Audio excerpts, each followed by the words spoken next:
Happy Friday, everybody. Thank you so much for being with us. Folks, I think there is a legitimate chance. I know that there is a legitimate chance that the senator from South Carolina, Lindsey Graham, is going to lose his Senate seat. There are now reports that the challengers in the race have enough to force, at a bare minimum, a runoff. Mark Lynch is surging. He's challenging Lindsey Graham. He's surging to a point that now the Graham campaign is starting to attack Mark Lynch, draw attention to Mark Lynch. We've got national media publications now highlighting Lindsey Graham and his record.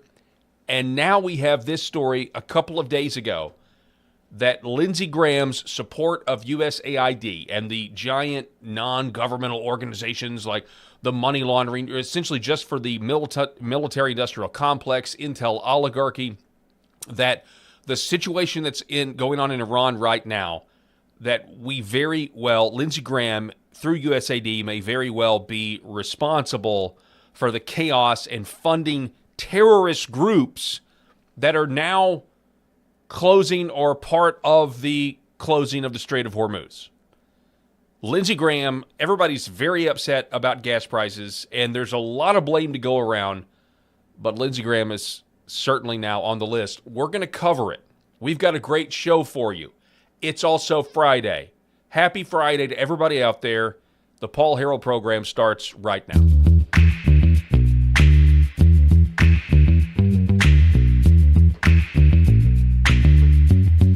Paul Harrell program. Hello. Welcome. It is, I don't know, wherever you are.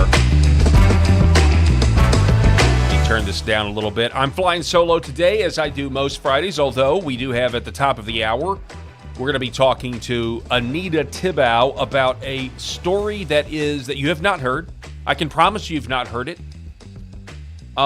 It is about a study back in the mid-2000s in the country of Portugal, where children were being used as guinea pigs, orphan children. Orphan children were being used as guinea pigs to test whether or not mercury is toxic or not. Pretty sure we all know that mercury is toxic. And not only were they being used as guinea pigs, they were also being sexually molested. They were being sexually abused. And this was from 2002. This can go all the way back to 2002. And after the sexual abuse came to light, the NIH-funded study about whether mercury in your head is poisonous, they just ignored the sexual abuse and they continued with their study. And then they used that study, falsely by the way, to tell you that mercury was safe for your head, for your mouth, for your teeth. We're gonna cover that story. It's a story that you haven't heard via National File. Noel Fritsch wrote a piece about it about 9-10 days ago. And so I reached out to Anita Tibau because she's a United Nations, she spoke at the United Nations. She's a researcher. She's an author specifically about this particular issue. And so I thought she would be perfect for that. So we're going to check in with her in about 55 minutes, maybe a little more. It is now, it is 4:05 where I am. It is 5 o'clock over on the East Coast, and I'm really happy to be here. So let's get into it. Lindsey Graham. Lindsey Graham obviously never met a country he didn't want to start a war with. And now over at Breitbart, okay, Breitbart.com had this story earlier in the week about Lindsey Graham and USAID and terrorism and the Strait of Hormuz. The headline is terrorist groups, listen to this is an incredible headline. Terrorist groups funded by Lindsey Graham backed USAID closing Strait of Hormuz. There it is. Okay. Incredible headline. You're like, wait, what? Well, if you remember anything about USAID, you know that this was, billions and billions of dollars were being wasted on this. Billions of dollars were essentially going to fund non-governmental organizations that work against the interests of the American people. Non-governmental organizations, I'm sorry, I can't talk today, that are essentially part of color revolutions among the intel oligarchy, and then where the money goes once it reaches the nonprofits, who knows? Does it go back to the politicians?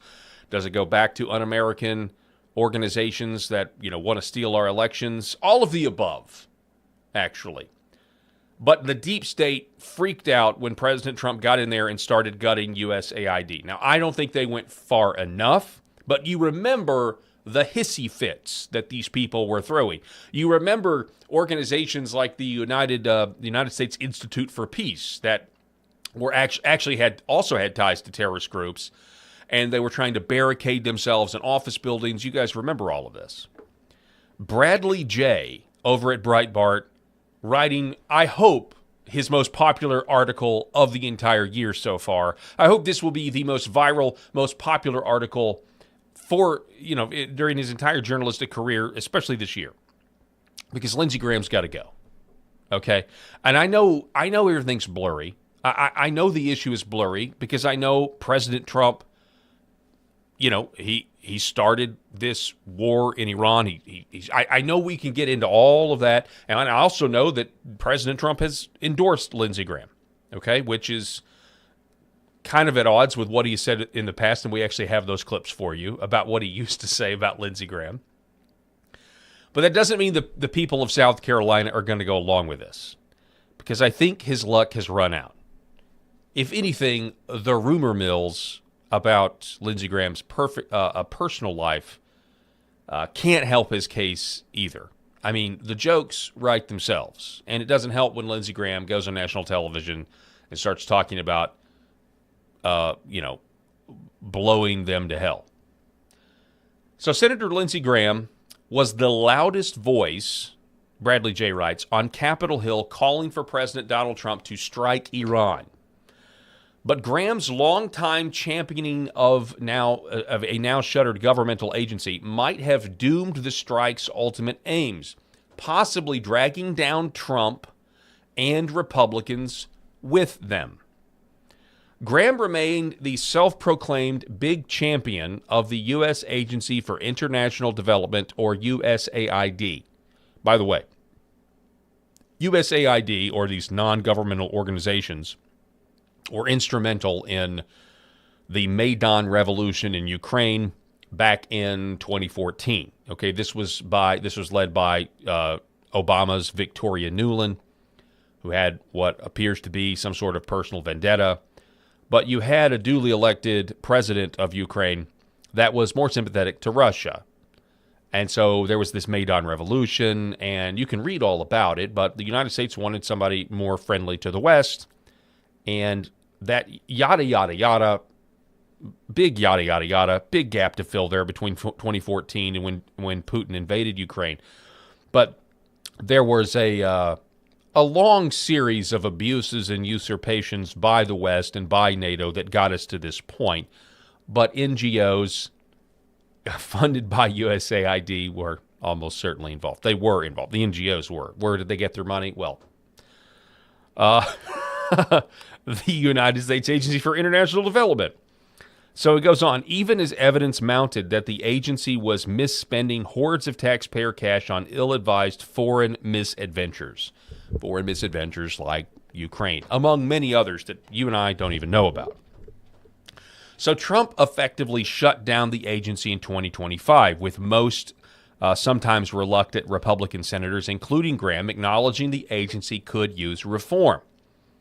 But before Trump's decisive action, listen to this, before Donald Trump's decisive action, and this also happened before the Biden administration exited, between November of 2024 and January, where Trump was sworn in, the deep state was just doling out millions and billions of dollars trying to fund their operations, trying to last them for the next 4 years. And a lot of this stuff is to keep people happy, but it's also to fund subversive organizations that work against the American people. Again, think you got to have somebody to fund your color revolutions. So Before Trump's decision, though, tens of millions of taxpayer dollars appropriated by Congress to USAID landed inside the pockets of terrorist organizations. Willfully or intentionally, it isn't clear, but one of those organizations included Al-Qaeda. That shocking sum includes millions of dollars funneled to the coffers of Hamas. Have you heard this anywhere? I mean, you can find some reports how Hamas gets funded. But have you ever heard a report that our money went to Hamas? The terror organization that kind of has played a central role in all of this pro-war narrative that we've got to continue to be involved in the Middle East. Isn't that interesting? Huh. The terror organization that plays a central role in the instability and chaos in the Middle East. That's certainly the narrative. And whose threats of terror were used by the U.S. to justify the Iran strikes of February 28th. So, USAID funded Hamas, threatening American war aims. So, flush with American cash, he writes, Hamas is now a growing factor in Iranian resistance to American dominance, threatening to prolong and escalate the war. Hamas encouraged Iran to activate all fronts against American-led resistance in a letter sent to the regime's new supreme leader, Mojtaba Khamenei. And the notorious terrorist organization is now secretly urging Iran to target neighboring states as threats from Iran and its network of terror groups have created a tanker bottleneck at the critical Strait of Hormuz, a geopolitical crisis that has sent oil prices skyrocketing and threatens not only the war and global economy, but Republicans' midterm electoral prospects as well as Trump's legacy. Let's check in on what the oil price is right now. It is 4:14 Central on March the 20th, and we are up to 97. You can't really see that. My apologies, but it's 97.88. It was 94 yesterday. It did reach 114 at one point. Now it's up to another dollar. There are now viral clips of people paying a lot for gasoline, and they're not too happy about it here in America. There's also reports that I will just say there are reports. I don't know if this is true, but there are reports that one of the reasons it hasn't gone up higher is because Iran has been allowed to sell some of its oil to keep the price down. Obviously, the West would have to finagle a way to allow that to happen. Anyway, back to this story here. The standoff, which could last months or longer, at best showcases the ineffectualness of attempts to orchestrate foreign geopolitical events by America's myriad network of intelligence agencies. He writes, it could be more nefarious.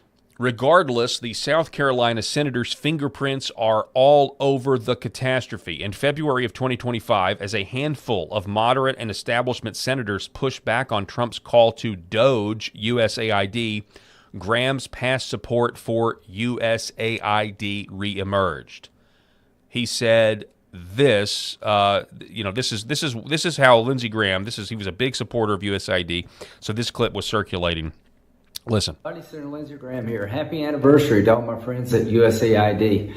You've made a big difference in the world. You're a force for good. Created a great impression for our country, and you changed lives. You take taxpayer dollars and you improve the lives of others, which is good foreign policy, good national security policy. And to all the folks throughout the world who work for USAID, local hires, thank you. You're a great part of the team. I've been a big champion for a long time. Enjoy this anniversary, and when it comes to USAID, the best is yet to come. So there you go. When it comes to USAID, the best is yet to come. Obviously, he was a fan of it. He is on record as being a fan of it. I will say this. I mistakenly, you'll forgive me, I've planned this whole segment on Lindsey Graham without actually announcing what this is.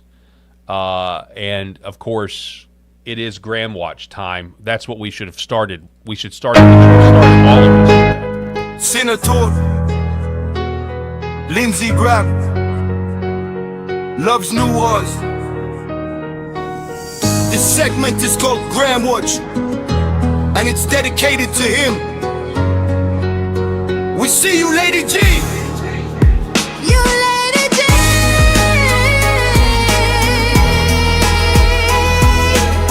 You Lady G.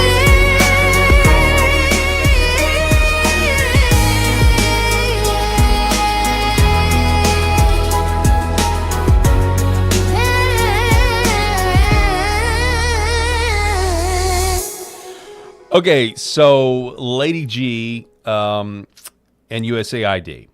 Boy, that would have been a good title. You hear him say that you've made a big difference in the world, you're a force for good, create a good impression for our country, blah, blah, blah. You heard the clip. So Breitbart News reports that they reached out to a Graham spokesman for comment regarding terror groups that received American tax dollars, now posing a threat to America's aims in Iran, but did not receive a response. Graham defended USAID despite troubling evidence. The warning signs of USAID's contributions to terrorists were there for those willing to look. Yet while Graham was cheerleading the continued funneling of billions in taxpayer dollars to the rogue agency, the Senate was missing in action on its constitutional role of oversight, leaving the House of Representatives to carry the rucksack. Quote, USAID and the State Department have even provided direct support to Hamas and other terrorist groups, end quote. That is according to that's a quote from House Judiciary Committee Chairman Jim Jordan from Ohio, and then Foreign Affairs Committee Chairman Brian Mast from Florida. That's what they warned point blank back in March of 2025 in a letter. They said this, quote, from 2007 through 2024, USAID and the State Department sent at least $122 million to NGOs aligned with designated terrorist organizations. Many of those NGOs have openly espoused anti-Semitic rhetoric and encouraged violence against Jewish individuals, end quote. Breitbart News asked Graham spokesman if she could point to any oversight efforts that Graham led on USAID spending but did not receive a response. Aid from the Internationalist Agency may have directly contributed to the Hamas terrorist attacks on Israel on October 7th, according to this report. And just one example, USAID issued a grant to the Bayader Association for Environment and Development, an NGO based in Gaza, less than a week before the attack that rocked the relative calm Trump had painstakingly orchestrated in the Middle East. Since 2016, according to a report published by Middle East Forum in February 2025, Bayader received at least $900,000 in U.S. government funding despite openly collaborating with Hamas officials, including holding joint events with Hamas leaders. So, I mean, by the way, I'll just add, this isn't the first time that there's been an insinuation that, Lindsey Graham's advocacy ends up supporting terrorism or terrorist sympathetic organizations. I mean, this guy has gone on the floor of the Senate many times. Well, let me retract that. At least once, talking about how great the Afghan refugees are after the, 20-year war in Afghanistan, how we're now supposed to be expected to import Afghan refugees, which you can't really vet. And also, again, we're talking third world ideals and values in a first world America, and we see how that works out. We've seen how that works out in Minnesota. We've seen how that works out in Michigan and Dearborn. I mean, it's nonsense that we continue to go over and we fight these endless wars. And I'm sorry, I was against the war, this new war with Iran. I'm against it, but it's now happened, and I'm just praying for our soldiers, and I'm praying this thing ends, and I'm praying that there is some sort of some sort of resolution, but also I hope there's some goals that are accomplished that we can stop this, right? But anyway, the point being is America seems to get worse and worse and worse the more we have this foreign policy continue to be advanced. Now, so far, it's interesting. Now, I will take a moment and tell you, the CBS News and the mainstream media are going crazy right now with this headline that Donald Trump is preparing a ground force, that they're preparing a ground force, even though President Trump has said he's not going to do that, or at least I saw a recent clip, I think from the other day, where he said no, but now we have this, well, we're preparing a ground invasion. Benjamin Netanyahu said something similar at a press conference that it's going to require a ground invasion the other day. And I will just tell you that the that to me would seem, so far we have heard, okay, we're bombing them back to the Stone Age. Pete Hegseth says we're not going to nation build. We're not interested in nation building. We're not going to do what we did the last 20 years. A ground force would be extremely unpopular. A ground invasion would be extremely unpopular. And I've also, by the way, heard that, quite frankly, we really don't have the army and the numbers to do it, by the way, because a lot of the money that was going to the army has been diverted to the Air Force and Navy for a long time now. And the reason is because of technology.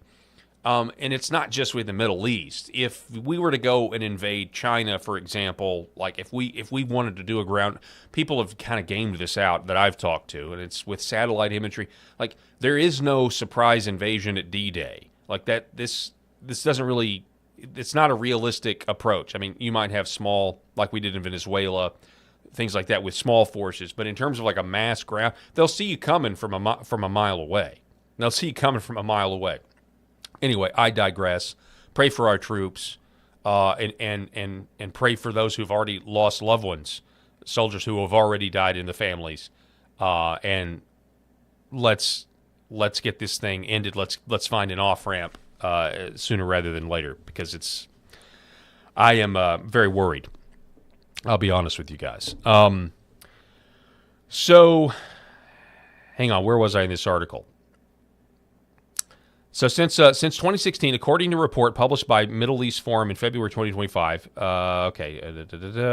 by the time the taxpayer dollars were flooding the Middle East terror groups, Graham's role as top Republican patron of USAID had been long established. Quote, there's one senior Republican who's willing and able to fight for maintaining the State Department and the U.S. Agency for International Development, USAID, and the budget's there, Senator Lindsey Graham. That, according to Josh Rogan, he wrote that in Foreign Policy in 2011.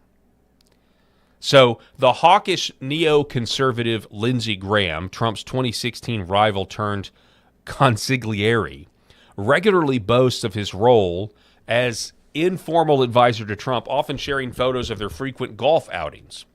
His chummy relationship with Trump, despite their fundamental philosophical differences, Graham almost daily lavishes praise upon Trump, and a barrage of Fox News appearances seemed orchestrated for an audience of one. It does feel like that. It does feel like that, though. I'm not sorry. I mean, Hannity's Fox News show is just unwatchable. It is just absolutely unwatchable for me. I mean, maybe you guys out there disagree with me, but unwatchable. It says it's kept him from a primary defeat in 2020. Even in 2020, as many South Carolina voters prefer a candidate more aligned with the America First agenda. Graham faces another primary challenge this year from candidates touting their MAGA bona fides, but the worsening crisis in Iran has led to renewed questions from Republicans in South Carolina and across the country regarding Graham's role as the Senate's informal ambassador on national security issues. Graham's influence also raises broader questions about the advisors available to Trump in his Senate stable, not only on issues of war and diplomacy, but the politics inside the Senate Republican Conference. The Senate Tuesday took up the Save America Act. Now listen to these next couple paragraphs, because this will make your stomach turn. The Senate Tuesday took up the Save America Act, Trump's top legislative priority, in a destined-to-fail messaging exercise undertaken due to establishment wing insistence no path to pass the bill exists. Many conservatives and Senate parliamentary experts dispute that claim, pointing to clear precedent to take back their case. Graham has maintained his support for the filibuster, perhaps to his credit, not even giving lip service to ending the popular practice, unlike many of his colleagues who safely claim to support the standing filibuster, knowing John Thune will not allow it to move forward. Isn't that interesting? It's a safe bet. Right now, coming out against the silent filibuster and support for the standing filibuster is actually a very safe thing to do because there's just no way they're going to allow it to go away.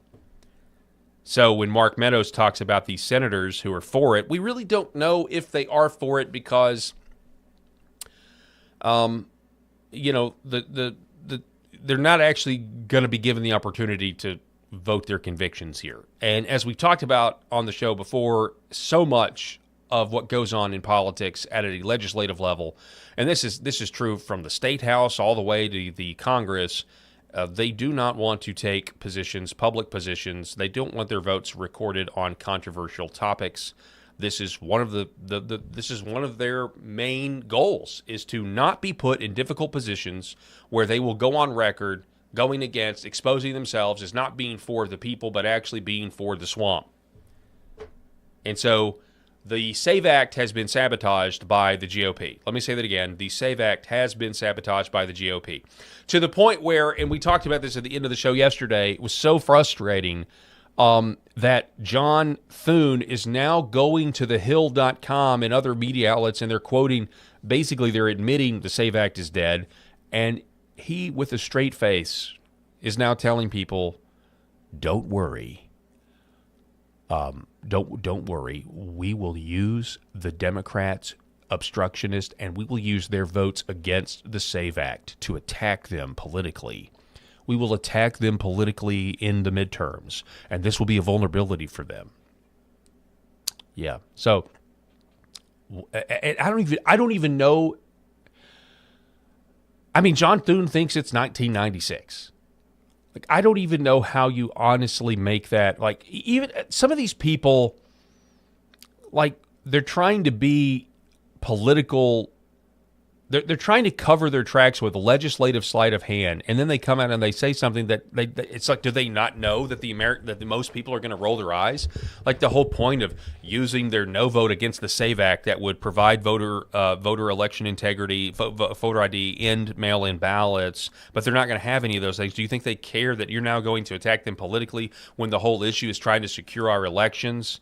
And so the elections can continue to be rigged. And if the elections are rigged, then it doesn't matter what you attack them with politically because the poll is corrupt. Like, we're trying to poll the American people and get their wishes on who they want to be their leaders. And it's the whole thing is, but we're going to use it against them. We're going to use their no votes against them.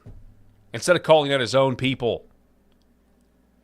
Instead of calling out his own people and shaming them for not wanting to get rid. Of course, John Thune himself doesn't want this, in my opinion, and you'll never convince me otherwise.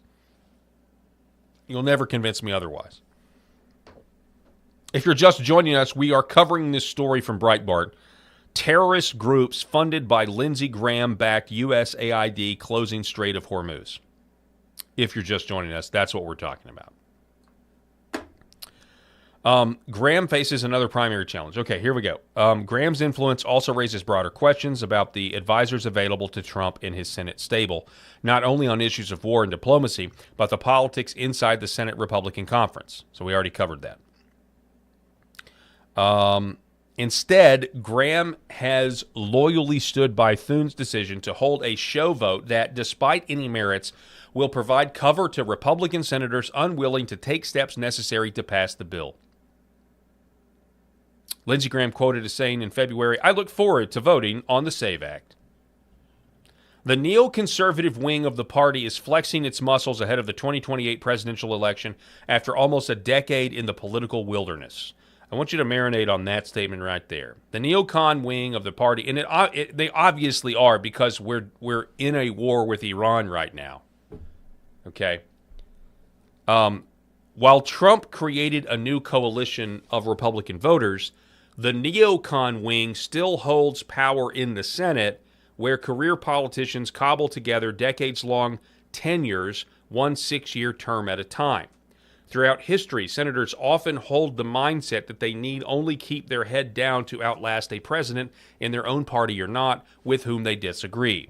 The aftermath of the 2020 election and the 2024 Republican primaries demonstrated how establishment Republican senators were anxious to move on from Trump, with many, including John Cornyn, actively working against Trump, telling him he needs to drop out, that he's got no path to victory, while he was being persecuted by the Biden Justice Department with the lawfare. Oh, and you heard all these establishment Republicans. Former Arkansas Governor Asa Hutchinson said, well, no president's ever gotten the nomination if he's under indictment. He's under indictment. Have you heard? Donald Trump's under indictment. Of course, the people knew that this was all nonsense. And at the same time, all of us could have voted. If we wanted the same foreign policy of the past, we could have voted for Nikki Haley. And so, I mean, I get it. I mean, if Eric were here, he would say, you know, I'd much rather be put in a position where I have to trust Trump on these matters than Kamala Harris or Joe Biden or Gavin Newsom or whoever. 100% agree. But we at least have to understand why there is a ruckus right now within the people that voted for Trump, because many of them voted for Trump because they didn't want new wars or new conflicts. Okay, and I will just say personally, what's frustrating to me is, you know, the reasons for going to war. It's you know, you'll have Secretary of State say something. Well, that Israel was going to strike, and then Iran was going to strike us, so we had to protect our troops, and we had to strike. And then Mike Johnson said the same thing, and then that was attempted to be walked back. And it's like we can't even agree on how the war started, much less of whether or not this is the wise course. It's extremely frustrating, and we're going to get to more Lindsey Graham talking about that here in just a moment. Their efforts failed to keep Trump out of office. Thank the Lord for that. But with its tactics exposed and ineffectual as ineffectual. But with its tactics exposed as ineffectual are those neocon remnants, the ghosts of the Republican Party past, now seeking to damage Trump's legacy in an effort to ensure Trumpism dies with the end of his time in elected office. It's the same thing they tried to do with the Fedsurrection. That was an op to try to squash populism and make sure Trump would never run again, and that eventually led to the lawfare. With Trump's agenda largely stagnant in Congress since July of 2025, passage of the One Big Beautiful Bill and the Save America Act headed for defeat despite the manufactured drama. Questions of whether Republican senators are giving lip service to Trump while secretly sabotaging his agenda are unavoidable. Meanwhile, Iran and the terrorist groups it has long funded, with an assist from USAID, increasingly threaten Republicans' domestic agenda and electoral prospects. The catastrophe could not only derail Trump's agenda, but break apart the winning coalition he created, providing neocons, those who have not already embraced the Democrat Party, an opening to reclaim the GOP. Despite the uncertain outlook, Graham continues pushing to escalate the war in Iran, even openly threatening Saudi Arabia's American aid unless it joins the war against Iran. Quote, he said, "Why should America do a defense agreement with a country like the Kingdom of Saudi Arabia that is unwilling to join a fight of mutual interest?" he asked, adding that if Saudi Arabia would not join America's war efforts, consequences would follow. Graham had promised USAID the best is yet to come. We heard the audio just a second ago. Yet for now, despite court challenges and quiet for now establishment Republican objections, USAID offices are dark. But the agency's shadow remains on the geopolitical landscape and is seemingly getting longer. If Republicans like Graham have their way, the Republican Party will reestablish foreign interventionism as its guiding tenet. Terrorists might welcome the regression, but American voters, particularly those who've embraced the New America First direction of the Republican Party, are unlikely to reward the party or what would be left of it. Again, this is Bradley J. from Breitbart. He's the political editor over at Breitbart. Now, what is my goal here in covering this?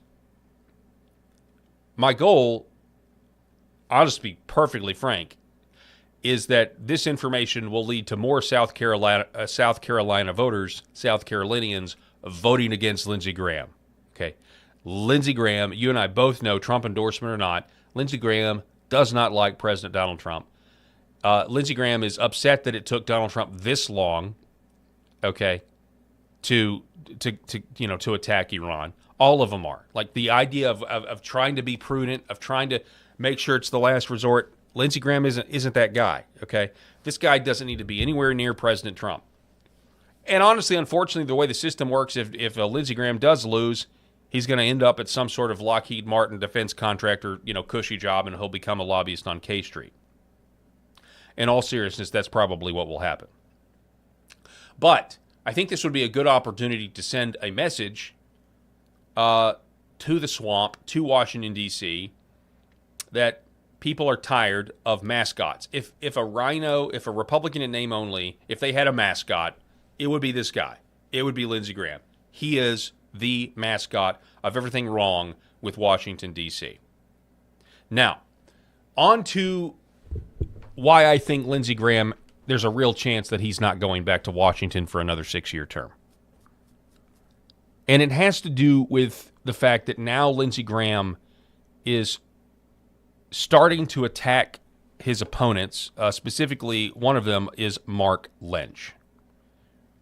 Mark Lynch. By the way, a few comments from the LFA audience. T. Mitchell writing, Lindsey Flimsy Loser. Lindsey Flimsy. I like that. Lindsey Flimsy. That's funny. Let's see, what else do we have? Any more comments? You have to forgive me. Since I'm a one-man broadcasting crew today, I don't have Rob, I don't have Eric, so I have to run the show, and I've got to check the comments, and so I don't see them pulled. Let's see here. So we have Script Doll says we are going to hear about Graham's involvement in everything. How deep he's in, gut feeling. Yeah. Well, there was I don't have it in front of me, but there was like a USAID organization or an NGO that USAID was given millions and millions of dollars to, and it had to do with it was like a nonpartisan, but like any senator could be a part of it, but he was like the head of it, and it received like hundreds of millions of dollars that, you would assume is no longer getting the money. So, all right, I'm going to check back in the comments here in a minute, but let's talk about this. This is a great article, again, by Breitbart. Who wrote this? Matthew Boyle. Okay, so this is a different author over on Breitbart. Exclusive. South Carolina polls show Lindsey Graham in trouble as challenger Mark Lynch surges. Businessman Mark Lynch. This was written today. Businessman Mark Lynch is surging against longtime incumbent Senator Lindsey Graham ahead of the May primary in South Carolina. A new poll provided exclusively to Breitbart News ahead of its public release shows. On an initial ballot, Graham is well under 50%, down at just 41%, while Lynch has moved up to 21%. And then a third candidate, Paul Dans, is at 11%, and 22% are unsure. Lindsey Graham is in real trouble in this solidly pro-Trump primary. When South Carolina Republican voters learn the candidate's record, they shift sharply to conservative challenger Mark Lynch. With a large undecided pool and strong Trump alignment on border security and America First issues, Lynch is well positioned to win the nomination and the seat. Those numbers, now we interviewed Mark Lynch last week on this program during the 5 o'clock hour, 6 o'clock Eastern hour. It goes on, those numbers alone should worry the entrenched establishment senator, but when respondents are given extra information about the candidates, the picture gets even worse for Graham, who falls double digits behind Lynch. On an informed ballot, the poll shows Lynch at 34% and Graham down to 23%, while Dans remains at 11%, and there are more unsure voters at 26%. The poll was conducted for the Lynch campaign by Pulse Opinion Research using Rasmussen Report's licensed methodology. It surveyed 1,000 likely GOP primary voters in South Carolina from March 11th to the 17th and has a margin of error of 3.1%. President Donald Trump, who has endorsed Graham despite their nasty history, enjoys a high approval rating of 72% among the respondents. 41% strongly approve of Trump. It's worth noting that Trump endorsed Graham early in this race and has not done much with him since then campaign-wise, but Trump was not always a fan of Graham. For instance, back in 2016, he said Graham could not even win as dog catcher. Here's the deal. You know, President Trump, just like Tulsi Gabbard said, okay, President Trump, he's the guy that's going to make the decision whether to go or not. He's the commander-in-chief. We voted for him, you know, he's got that authority. Now, we may disagree with it. Like I said, one of the reasons I voted for Trump is because I was like, I'm sick of the foreign policy. I'm 41 years old. I'm sick of the foreign policy that has seen Americans die in the Middle East over and over and over again. It seems like my whole life, right? And I think people my age and younger feel the same way generally. I get it. But this is where we are now. But if you're one of those people in South Carolina that you still support Trump generally, you're worried about the war, but you still support President Trump generally speaking, voting against Lindsey Graham and taking this pro-war voice out from Donald Trump's ear, sending a message despite the endorsement, I'm voting for the other guy, may be a very viable option. It may be a motivating factor among South Carolinians. And I think that's a likely scenario. I could be wrong. I've been wrong a lot in my life. But just, I've been wrong a lot in my life. I turned down a Bitcoin investment in 2012 when it was $100 or whatever it was. So I've been wrong, folks. Just something to think about. But the reason I can tell you that this report right here is accurate, that Lindsey Graham that this poll is, I believe that this poll done with Rasmussen technology is accurate. It's because now the Lindsey Graham campaign is officially targeting Mark Lynch with slander. But it's not going well. It's not going well. Here is Lindsey Graham on Facebook. I don't know if you can read that well enough, but he says, my opponent is weird, radical, and wrong for South Carolina.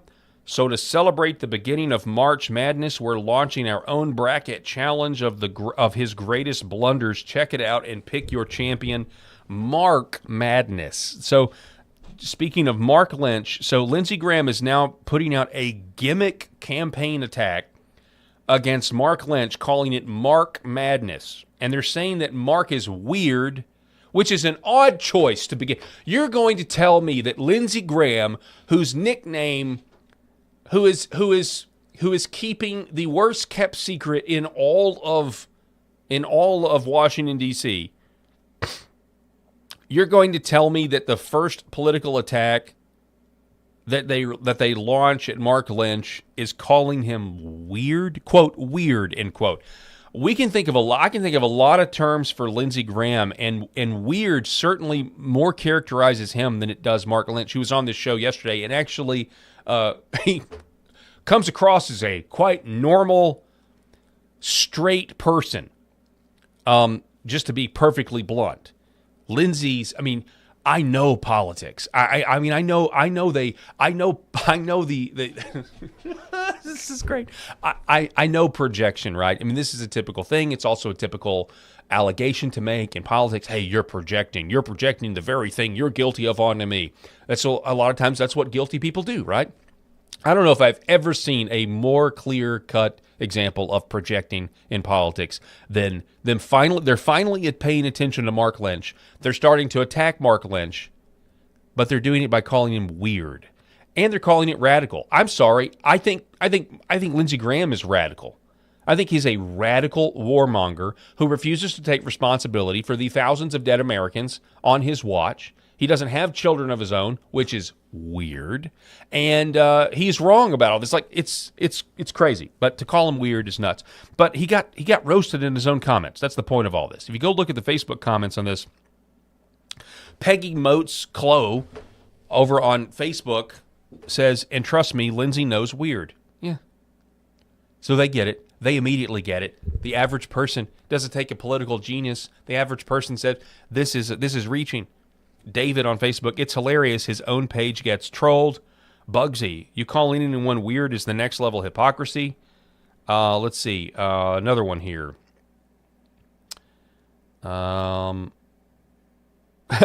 Eric, wonder what his staff thinks of the comment section and the seriousness of this ratio. LOL. Somebody says age limits, term limits. Mark writes, "He's looking in the mirror, pot calling kettle black, simmer down, girl. How can you call someone weird?" Anyway, he just gets roasted. The jokes write them. Jody Russell, the jokes write themselves. Anyway, this is totally fallen flat. It's nuts to me. But it shows you, again, how desperate. And again, stuff like this verifies the poll about Lindsey. Verifies it all. Here is Donald Trump and what he previously said about Lindsey Graham. Let Russia drop. For instance, this guy, Lindsey Graham. You have a guy, he's one of the dumbest human beings I've ever seen. He runs against me, okay? He runs against me for president. He starts off at 6%, and he hits me. And I start, although I did give out his phone number, I mean, that's right. Yeah. But anyway, he starts hitting me, saying vicious things, and now he starts going down. He goes to 5%, 4%. He ends up at zero. Here's a guy running for the presidency. He's at zero. He leaves in disgrace, in my opinion. I think he's disgraced. He comes here. He thinks this is going to be good. He had like 2 points here, and I had 42, right? I was at 42. He's a sitting United States Senator from South Carolina. He's at 2%. I saw him on television this morning, and I think he lost it. He's saying, Donald Trump, he couldn't even talk. He was shaking. The hatred. They say, what do you think of Donald Trump? Oh, he went crazy. The guy is a nut job. I mean, and honestly, I don't want his endorsement. I don't want anything to do with him. And his thinking, he says, I know so much. He does about the military. I could push him over with a little thimble. Boom. And I look at a guy like Lindsey Graham. Then I hear his theory on the war. You'll be in there forever. You'll be in there. And you'll end up starting World War III with a guy like that, too. We don't want World War III over Syria. Okay, we don't want do we agree with that? We don't want World War. But I watched him on Fox today. I have never seen a guy I don't think I've ever seen a guy so totally out of control. They mentioned my name. He went literally crazy this morning. So he got out of the race, Bill. He was at, is this correct? He was at zero. And he still didn't want to get out of the race. You know, I often say these guys that are zero, why do they stay? Wouldn't you I think I'd crawl in a corner and I'd hide. I would just sort of put out a release. I've left the race. I wouldn't even give a news conference. I'd be too embarrassed. But anyway, I think he's a disgrace. I think Lindsey Graham is a disgrace, and I think you have one of the worst representatives of any representative in the United States, and I don't think he should run.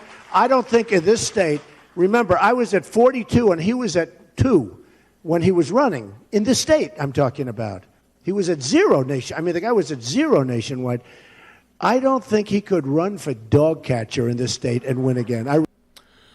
Let's hope that 2016 Trump is correct there. Also, I'm just going to say this, you know, why was Lindsey Graham so opposed to Donald Trump? Because he was an outsider and he wasn't for more war in the Middle East. We need to end this war. We need a course correction. Also, we have this. Lindsey Graham sat down with Bill O'Reilly the other day and said this. The head of counterterrorism says it wasn't imminent. Well, he's got the same info you have. No, he doesn't. He's lying. Why? Why would he lie? Well, why did he say the Jews drug us into it? Because he doesn't like Israel having influence. Yeah, well, no, he's saying, if the Jews weren't around, we'd all be safe. This letter of resignation was full of misinformation and anti-Semitism. So you can disagree with someone's foreign policy, but again, and I predicted this. I mean, we talked about this. However you feel about Joe Kent's letter or his resignation, his conscience he didn't want to continue to do it if you take it at face value. But Lindsey Graham, if you don't believe in the war, you must hate Jewish people, is ridiculous. It's ridiculous to make that kind of leap. If you think that there was bad advice given, see, here's the deal. Lindsey Graham is not the guy to even comment on this, because I can promise you this: if there was bad information given to start the war, Lindsey Graham was the one giving it, or crossing his fingers, or telling the people to give it. And then we have this. Now, this is something that I found in preparation for this, and I did not know this, but listen to how callous. When people try to hold Lindsey Graham accountable for anything, specifically when people were being fired over forced vaccination, Lindsey Graham was nowhere to be found and just gave them lip service. Listen. If you hadn't had the vaccine, you ought to think about getting it, because if you're my age... Telling them to get the vaccine. I didn't tell you to get it. You ought to think about it. Well, I'm glad I got it. 92% of the people in the hospitals in South Carolina are unvaccinated. Got it? 92%. True. Not true. So I'm with you on let's don't mandate it. I'm with you that it's probably unconstitutional. But I am not going to legitimize what I think is the truth. The truth is that unvaccinated I'm going to lose my job in 60 days. You got to stop it now. From who? From who? From the U.S. government, the Navy. Yeah, so I'm with you. So I just don't think. Are you active duty? No, I'm a civil servant. Well, here's the one But thing. I am a veteran. Okay, I'm a veteran too. How many of you have taken measles shots? In the military, they can say you got to get vaccinated. I think that's a dumb idea. You know why? We shouldn't be driving people away from serving. Like if you're a healthcare worker, He doesn't believe and you that. don't want to get vaccinated, why do you want to get people to quit being nurses? You're going to have them walk out. We're all going to stand up. I trust you to make a decision good for you. So are you against the vaccine? No, I'm against the mandate. That's right. That's what I'm at. How do we stop it? You're going to have to get somebody who is control of one of the houses. See, if we had the House, I got 60 days and I lose my job. yeah, I don't know what's going to happen. We'll try our best. We'll try our best. Oh, you got to get somebody. You're going to have to get somebody. You're a United States Senator. Well, you're going to have to get control of the House. We got to have control of the House. This is, by the way, this is always what these guys say. We just don't have enough power. Now, they'll have the power.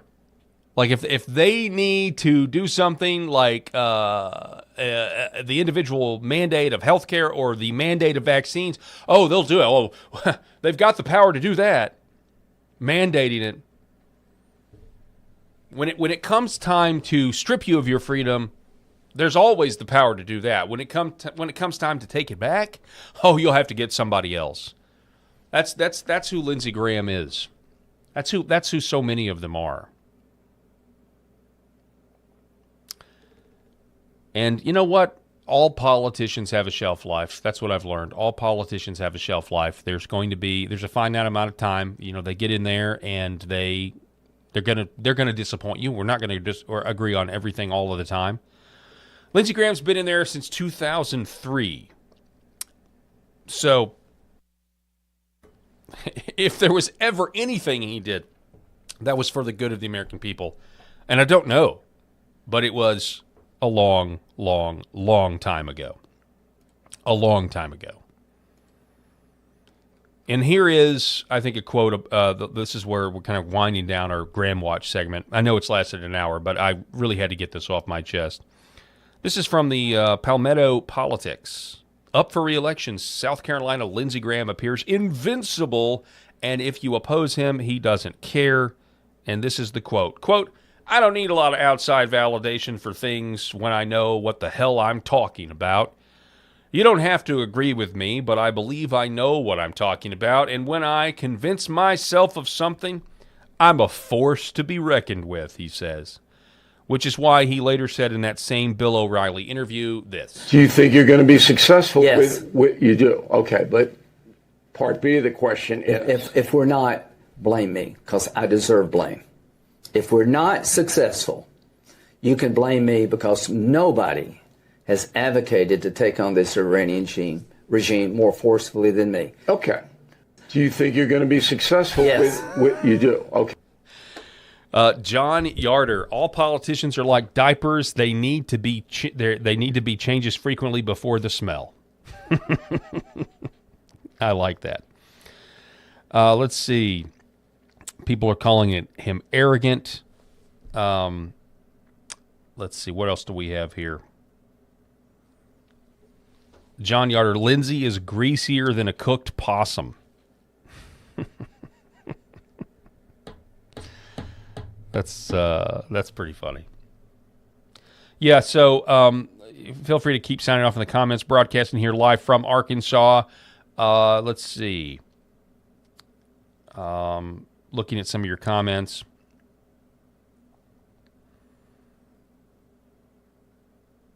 Let's see. Calpurnia says, husband hates term limits, says term limits are the voting booth. My argument, most people are stupid and just vote by name recognition without researching candidates. So you're exactly right. Honestly, I'm a huge fan of term limits. I think it's good at the state level. Obviously, I think it's good at the federal level. I honestly think you could do a term limit where you kind of count on the power of incumbency. And what I mean by that is I would be fine with like cycles of term limits. I would be okay with now. Obviously, also we need strict lobbyist prohibitions. You need to actually go home, okay? And I think there need to be something. If you go to work for a lobbyist afterward, that doesn't count as a part of your term outside of government. You need to go home and get a real job and go back to work and actually create things. That would be very difficult for these people to do. I mean, just me saying that, them hearing that, they'd go absolutely nuts. But, I mean, some sort of cycle where, you have a 12-year term limit or something, and then you cycle off and you have to go back home for, 12 more years or 6 years. You have to take a break. And I think what that would do is the person that is replacing you, you just want to make sure that if they want to run again, they're going to have to primary the person that took their place. And that's a difficult thing to do. So you kind of play into the power of incumbency. So even though their term limit may be up before the next guy's term limit is up, if they want that back, they're going to have to, throw out an incumbent. I think that'd be one way to do term limits. You could also just do, at this point, DC's so corrupt, you just cut it, sorry, your time is over, you got to go back home. I'd be a fan of that too. I'm just saying there could at least be some sort of middle ground there for term limits where you cycle, where you okay, now I'm gonna serve for 4 years, I'm gonna serve for 10 years or whatever it is, but I've got to take 5 years off. Now I am forced to go back home and take 5 years off. A career politician would probably go back into state government, but I don't know. Maybe it is good to just have a clean break of it all. That's something to think about. So, all right, we've got a great rest of the show for you. Hang on one second. Let me make sure I don't have anything else. Okay, yeah, we've got that one about John Thune. So I will say this. I do think Lindsey Graham, he's nervous. There's a real chance he's going to lose. And I think that kind of, for the most part, concludes our Graham Watch segment. And so we'll do a little play us out music here, the short version. Senator Lindsey Graham loves new wars. This segment is called Graham Watch, and it's dedicated to him. We see you, Lady G. All right, that's all the time we have. Just for this segment. We're going to be back here in just a moment. We're going to be talking to Anita Tibau. She's going to be joining us. We got a great story that you haven't heard anywhere else about child sex abuse in Portugal, and this happened years ago. You do not want to miss this next story. We're broadcasting live from Arkansas here on LFA TV as well as YouTube. Wherever you're watching this, like, share, subscribe the video. We would really appreciate it. Help us grow as a channel. And we really appreciate you joining us on this Friday. Happy Friday to everybody. We're going to be back here in just a moment. I'm Brian Norris, retired Army First Sergeant, husband to Kelly, father of 3 amazing girls, and a lifelong Arkansan who puts faith, family, and fair elections first. When Independence County demanded real election transparency, I led the charge, petitioning voters and winning at the Arkansas Supreme Court. Now, Little Rock bureaucrats are punishing counties like Searcy for putting voters first. That's not real conservatism. It's big government overreach in disguise. That's why Trump allies like General Michael Flynn, Mike Lindell, Justice Michael Gableman, Colonel Conrad Reynolds, Senator Wendy Rogers, and Senator Mark Fincham back me. Together, we'll secure Arkansas's elections and inspire the nation. As Secretary of State, I'll implement President Trump's executive order, verify citizenship, replace hackable voting computers, and build trust with verifiable paper ballots. I'll cut red tape for businesses, harness our natural gas and lithium boom, and attract tech jobs to grow Arkansas strong. This is our fight, our future. Join us. Paid for by Norris for Arkansas. And welcome back to the show. Thanks so much for being with us. So I want you to imagine something with me for a moment. Imagine that you are an orphan. Okay? Now, obviously, nobody wants to be an orphan. Everybody ideally wants to have a mother and father, who love them, who take care of them. But imagine that you're an orphan. It's not great circumstances, right? That's why we write movies and stories about orphanages. They're not the most ideal circumstances. I think you and I can both agree on that. Imagine that once you're in the orphanage, you are recruited to be used as a guinea pig for a National Institute of Health, an NIH-funded study to put toxic mercury in your head to see if it's bad for you.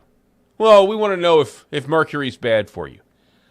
Now, while that's going on, I want you to also imagine that while you're being experimented on by an NIH-funded study about whether or not mercury is good for you, I think we all know that it's not, you're also being sexually abused and molested because, shocker, the orphanage is home to a pedophile ring of very evil, sick men.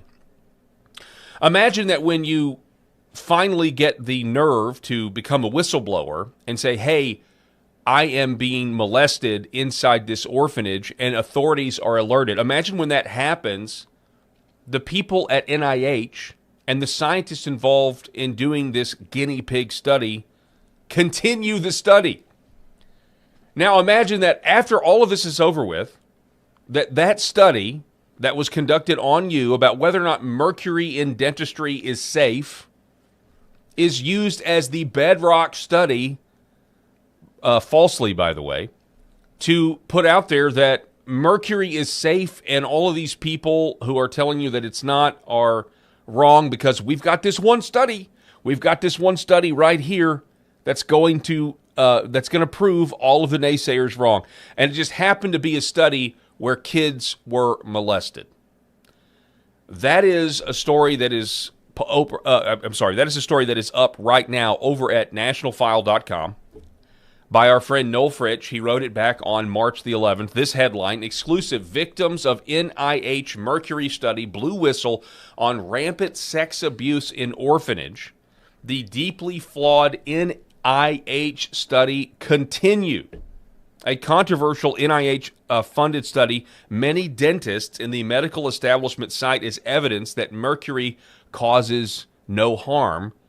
And the history behind that is terrible. Now, this took place in Portugal, and this took place in the early 2000s. Noel Fritsch writes that a controversial NIH study that many dentists in the medical establishment cite as evidence that mercury causes no harm was pushed forward despite credible evidence of on an industrial scale child sex abuse scandals targeting a vulnerable population of Portuguese orphans.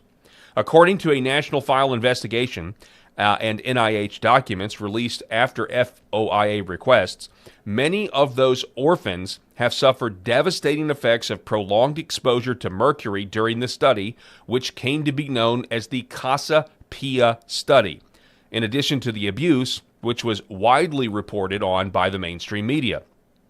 The NIH's only response was to fire off several rounds of emails a year after the scandal first surfaced in an effort to make it appear that they had done all appropriate due diligence with respect to the scandal.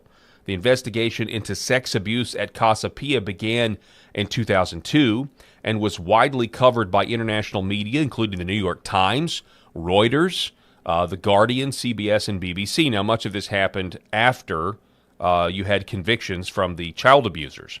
Top Portuguese luminaries were found guilty of involvement with child sourcing and pedophile prostitution ring that exploited children from state-run orphanages, including one of Portugal's most famous television presenters and a former ambassador, along with six others.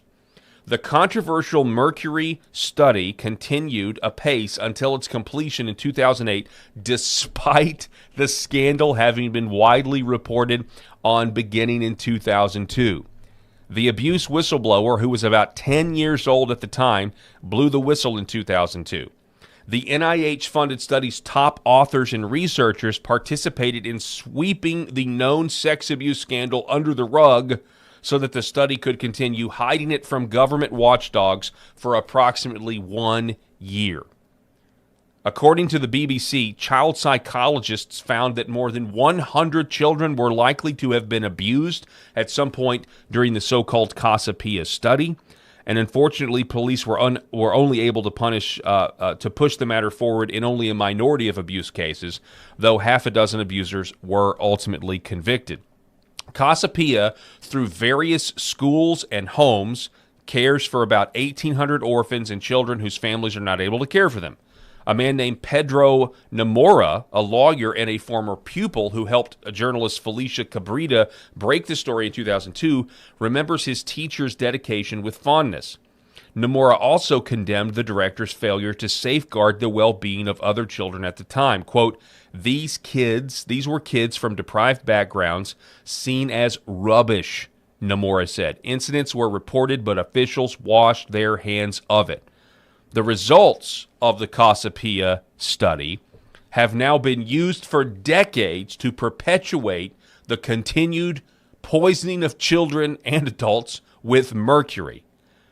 Noel Fritz writes, the now infamous Casa Pia study has since become widely relied upon as the linchpin study making the case for continued use of toxic mercury in humans, especially in the dental setting or the dentist setting when you go to the dentist. Now, that's why we're going to turn now to Anita Tibau, who's quoted in this article. It says, Anita Tibau is a researcher and international advocate who has tirelessly pushed for a worldwide mercury ban for the last 25 years. She knows about this topic very well, extensively, in fact, and that's why I reached out to her to have her on the program. Anita, welcome back to the show. It's great to see you again. We haven't spoken since last year, but when I read this story, I knew I had to have you on, especially when I saw you quoted in it. How are you? Doing okay? Yeah, I'm traveling a lot, and like a lot of my colleagues, we all got this head cold. It seems like it's a never-ending thing. So please forgive my voice and my nasal speaking. It is okay. But this is just so important that when you asked me to come and do the show, I couldn't refuse because of the timeliness of what's happening with this entire Casa Pia story.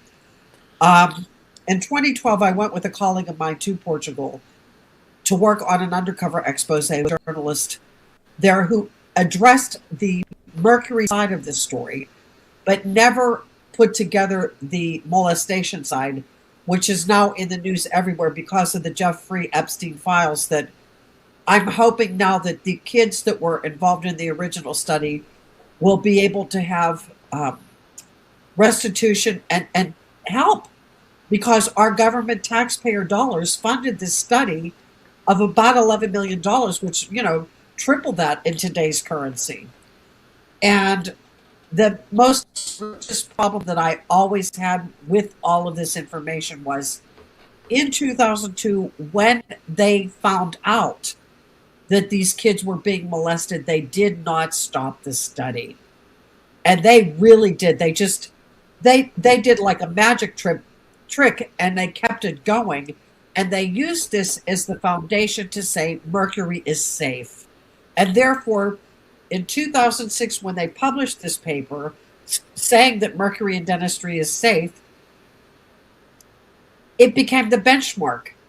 And here we are 20 years later, and they're still at the FDA saying that it's safe, even though the same authors that appeared in Noel's article 10 years later said, okay, if you have mercury in your head, you're poisoned for life. Now, hang on, wait a second. You mean the people that were the authors of this study later changed their minds and said, wait, no, mercury is bad for you, and yet for now 25 years? It's in Noel's article, which is absolutely brilliant because he covered so many parts of this thing. And it's such a huge story that nobody knows about. But yet, when you consider that they still put mercury in the military, they put it in our veterans, they put it in babies and poor people, this is an ongoing problem. It is the only use in the human body that's legal, and more than 180 million U.S. citizens have mercury in their heads today. It's such an outrage, and they continue to put it in. So I'm praying with this story that it goes, although that's another part of the story. The story continues to evolve. As I mentioned to you, it was censored on the EIN press wire. We wanted to do a press release on Monday. It was announced at the International Academy of Oral Medicine and Toxicology meeting that happened last weekend, and everybody was going to follow it and share on their social medias and so on and so forth. And when the article went into PR Newswire, or EIN press wire, excuse me, they said that the investigation is speculative. Okay?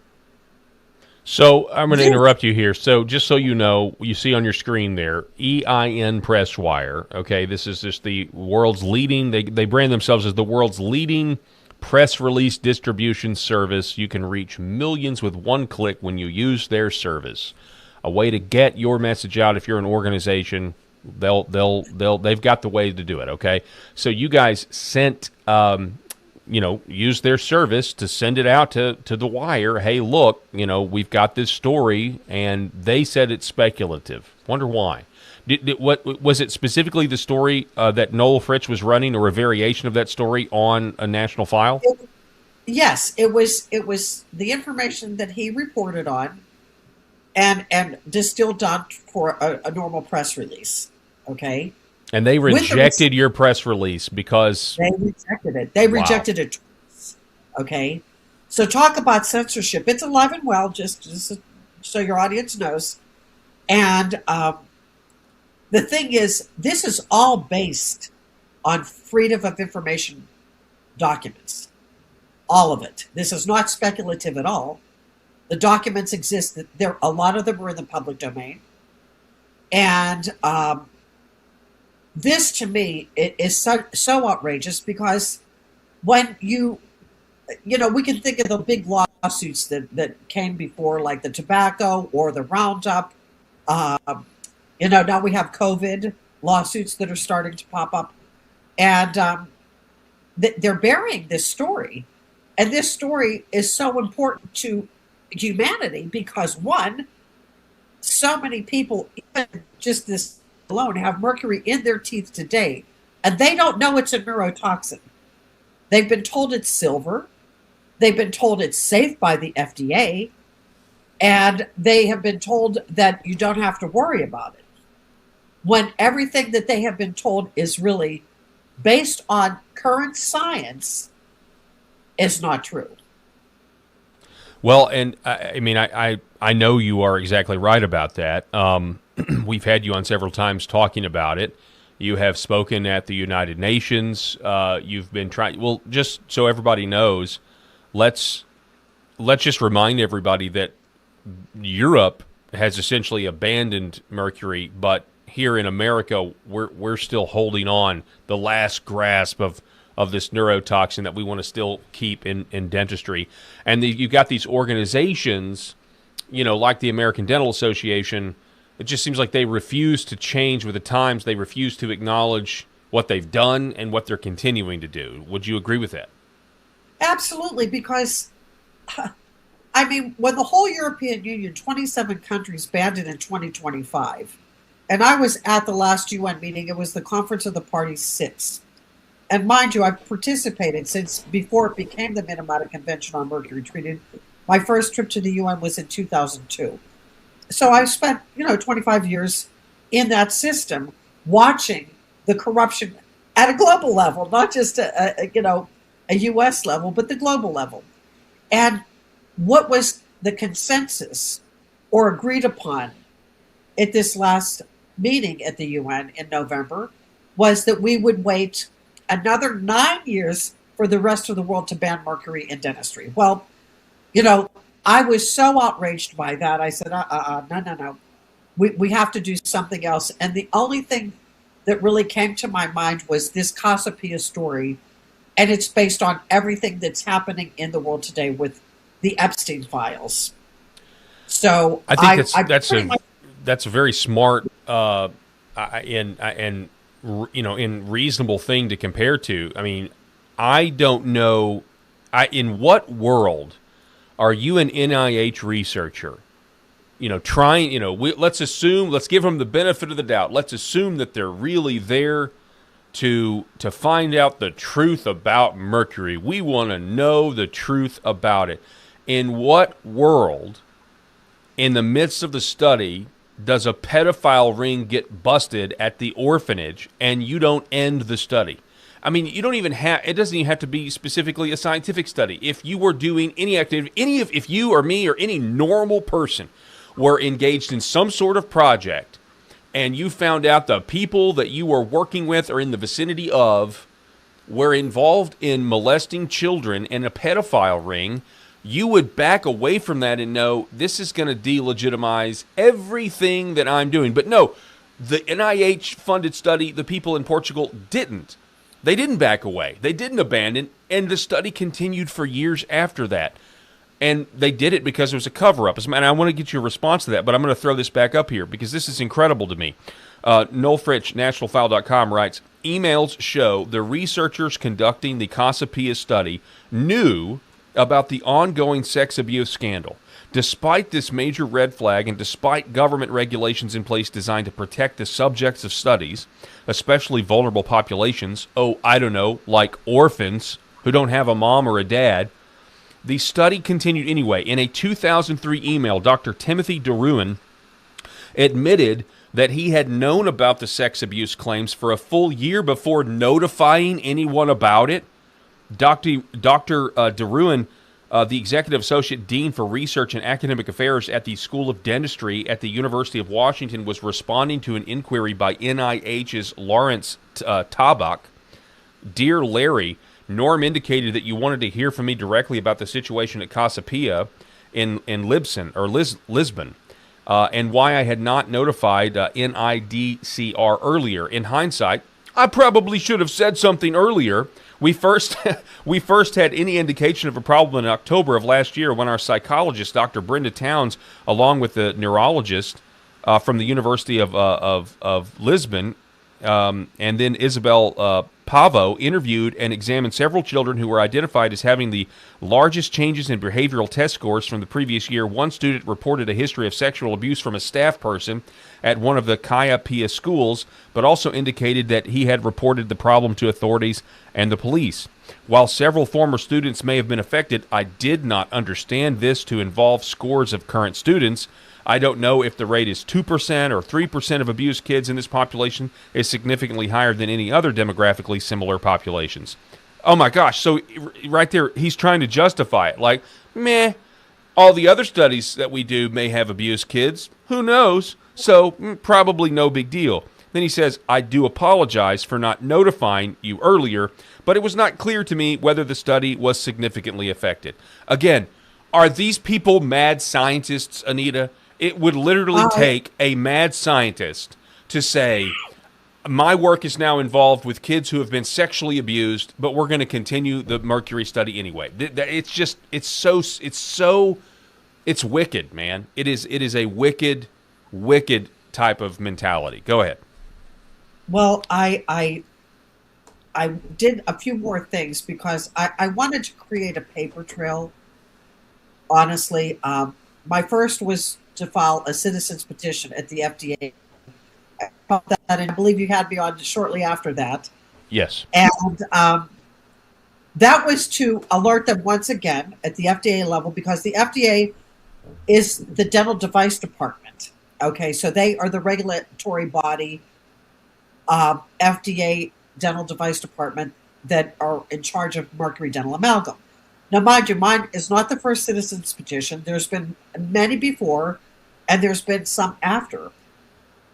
And yet they are still dodging and saying that the mercury in dental fillings is safe. And they have used this 2006 paper to justify the continuing use of this. So that's the first thing. And that by itself is already a problem, because the study's fraught with problems, and it needs to be pulled. It really does. So I filed also a complaint with the Office of OHRP, Office of Human Research.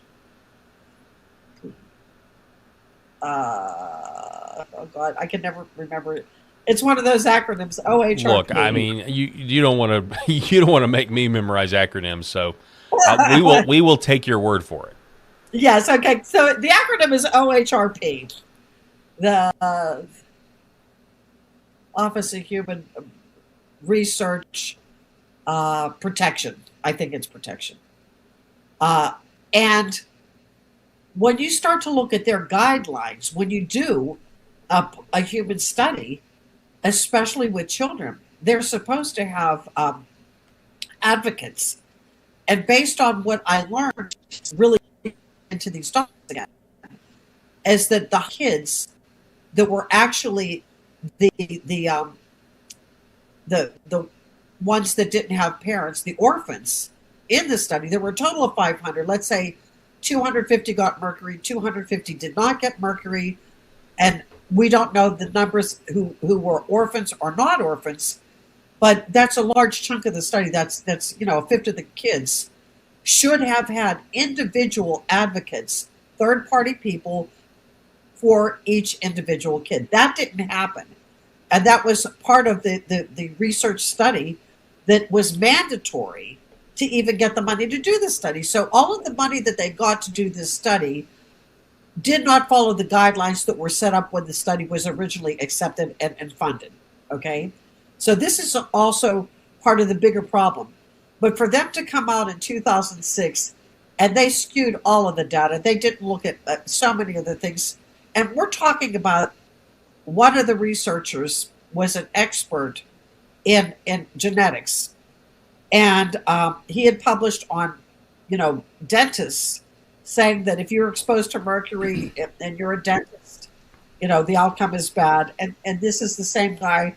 They're looking for a prospective study, and a prospective study for this was to see that mercury is going to be safe. That was their goal, to create a study to say it's safe and just be done with it.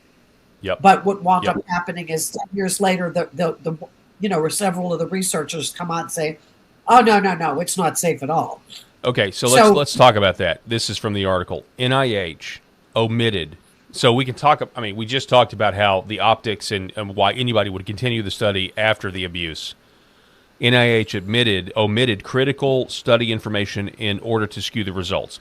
The NIH's Casapia study was designed as a prospective study to see if mercury from dental fillings would cause neurological or kidney problems in kids, the most vulnerable population.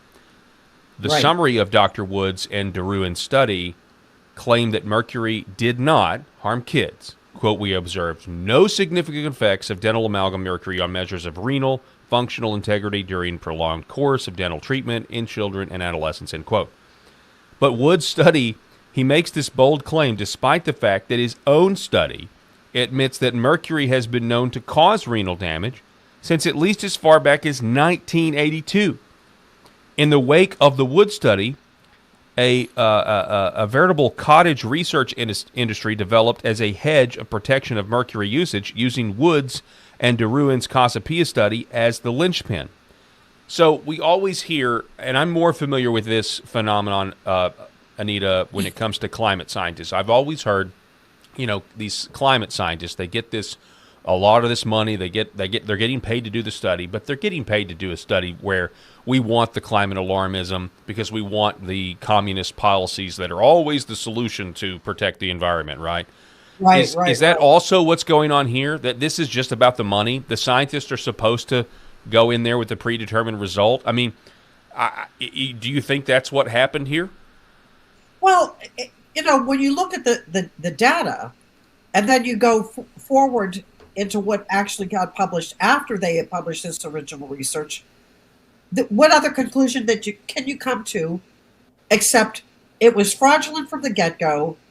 They were looking to not find any problems. And I'm telling you, there were 55 kids in the study that showed problems while in the study at the beginning, call them adverse events. So adverse events for 55 of these participants were already known, and they didn't study on that premise.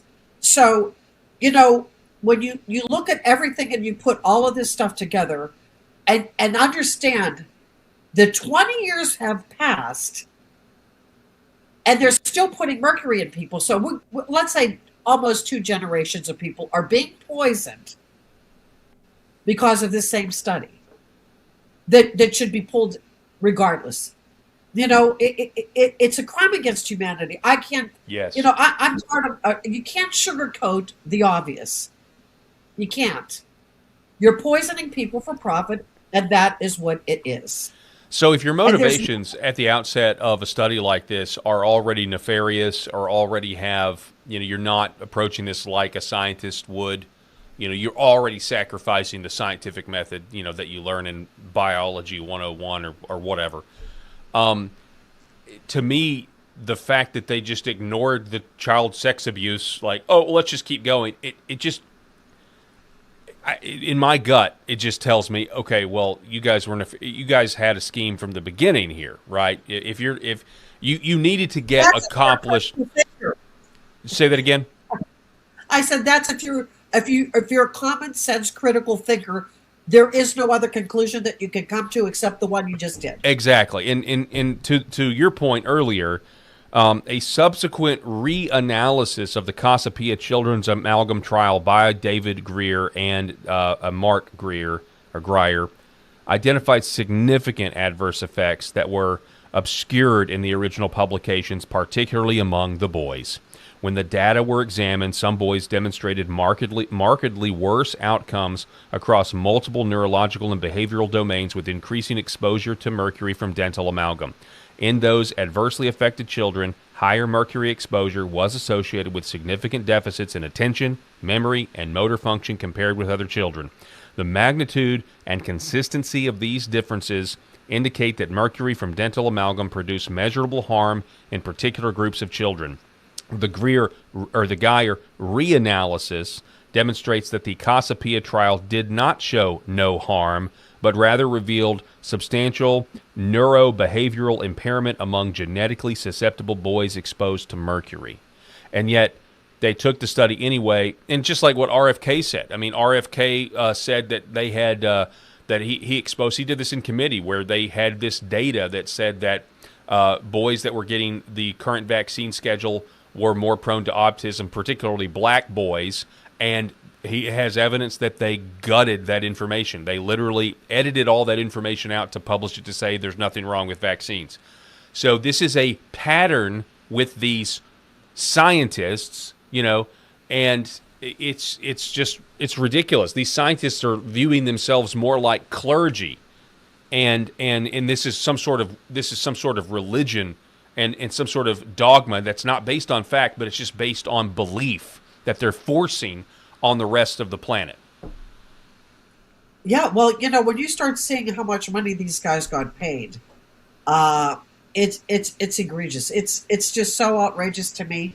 But the bigger problem is that all of these people that could have not had mercury now do, and once you have mercury placed in your teeth, there's not enough biological dentists on the planet to get it out safely.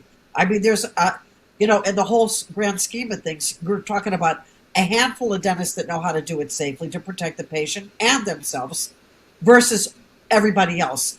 It's impossible. It's just an impossible thing. And yet they're continuing to put mercury in. Now, mind you, these kids from the Casapia, they're in their 30s and maybe early 40s, if they were able to even have kids, because we know that mercury creates fertility problems for both men and women. So it's just this snowball effect. And I've reached out. I'm trying to locate some of the people that participated in the study. And let me tell you, God only knows what their health status is today, because they're the only group of people that we have identified from childhood to adulthood exposure to mercury from dentistry. So, it's our duty to get back to these same individuals, these same victims, to go ahead and basically unwind what was done to them from the first part of this experiment, because that's what it was. It's a human experiment. And they call them the guinea pigs, and it's true, because these kids had no idea that the consent forms for these kids, they did not talk about the risks, and it wouldn't have really mattered, because the people who were the guardianship over these at least 100 of the kids, all they did, they just signed it off. There was no concern. Oh, wait, isn't mercury a neurotoxin? Isn't mercury a poison? Well, this was known, since the beginning of chemistry. Everybody knew that mercury was bad. Even when mercury in dentistry started in the 1850s, the people that brought it to the United States, the dental surgeons who were also MDs, they said, we can't use this, and we're going to sign an oath of ethics not to use it, because we know mercury's poisonous. Wow. But the dental craftsman said, wait a minute, it's cheap and easy to use, and we can make money. And that is how the American Dental Association was formed. Now, people think the American Dental Association, but isn't that a government agency? No. It's not like the AMA. They're suing the Association of American Association of Pediatrics. It's all the same crap. They're all corrupt. They're nonprofits that are corrupt to the core, and they're making hundreds of millions of dollars. And what are they doing with all this money? They're poisoning people. They're supporting this continuous use of mercury. It's insane. Yeah, and they just, there's no links, as we see. There's no bridge too far that's going to get them to stop their mission. This last part here: children enrolled in the Casapia study were institutionalized already. They were under state guardianship. They were deprived of independent advocacy. The Casapia institutions were the site of systemic sexual and physical abuse spanning decades, from the 70s to the 2000s, with public exposure and staff convictions beginning in 2002, directly overlapping the study enrollment and follow-up. This environment inherently compromised voluntariness, meaning the idea that you would volunteer for this, assent, giving consent, refusal, and harm reporting. A whistleblower associated with the setting reported abuse, underscoring compounded trauma that may delay disclosure of study-related injuries and exacerbate long-term health consequences. Once institutional abuse was known, all assumptions of a protected environment collapsed, yet the study continued without reassessment, enhanced protections, or interventions. What kind of mad scientists were we funding then? What kind of mad scientists are we funding now? Give us, because I know we want to get the United States on board and get Mercury out of dentistry. On a 30,000-foot view, I mean, I'm certainly glad that we have RFK in there. But right. What are your thoughts? How are things going right now, in your opinion? Because I know you're a part of the Maha agenda. If he was not in this position, I would not be trying to do this from the United States. I would try to work this out of Portugal. I would try to work it out of Brazil. I would be trying something else. But we have this opportunity, because of Bobby Kennedy, to end the use of mercury in the last use inside the human body now, which is why I'm pulling out all the stops to get this known to not just the United States, but the whole world. When the whole world understands that this one study is what everybody hung their hat on to say, oh yeah, mercury's safe. I think, the cover-up is the big problem, because we're all suffering from the same thing.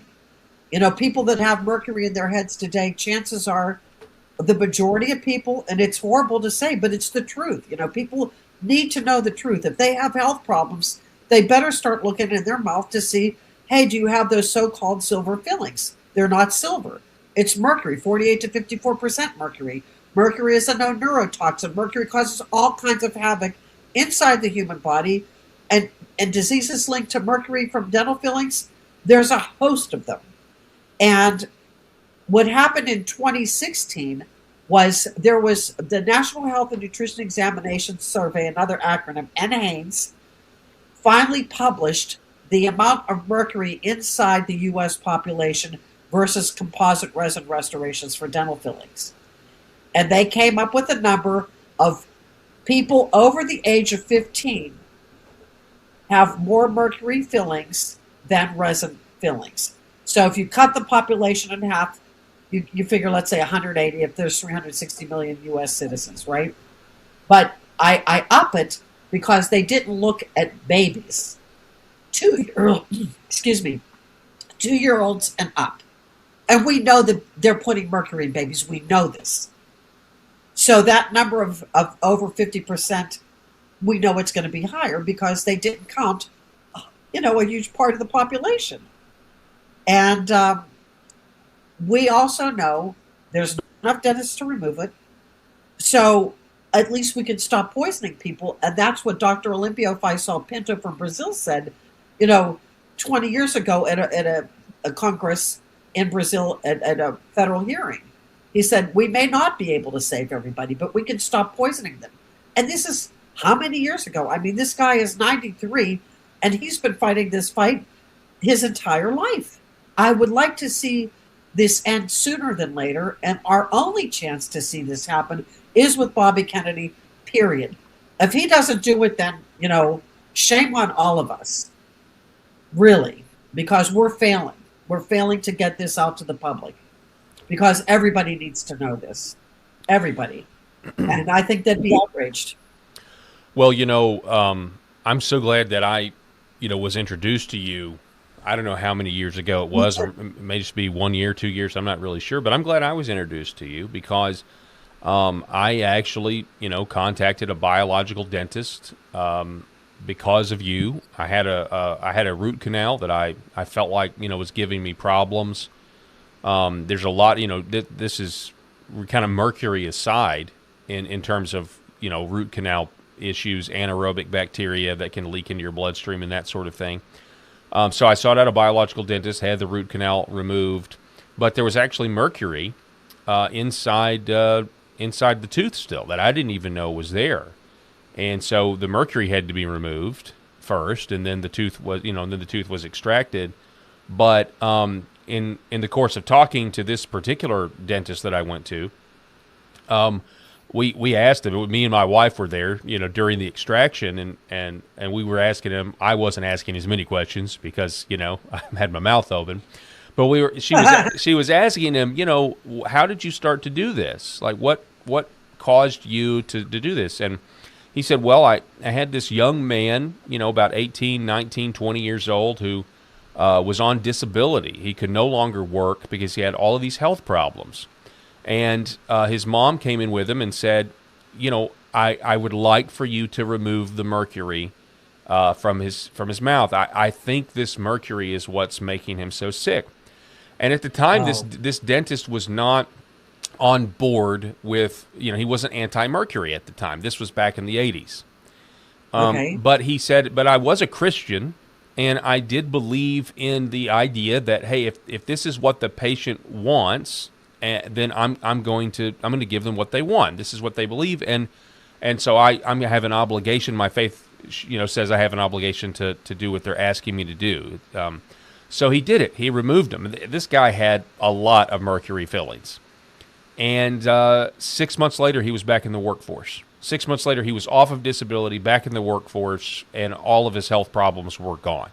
And he said that was when I first realized, hey, there is something to this. And then he started researching mercury, and that's eventually, what set him on the path to become a biological dentist and kind of reject a lot of this conventional stuff that is making us sicker without knowing it. And root canals eventually came, was one of those things. So this is real. I say all that to say the people listening, maybe the people listening on LFA TV and other places have some health problems that are reoccurring. You're not quite sure what it is.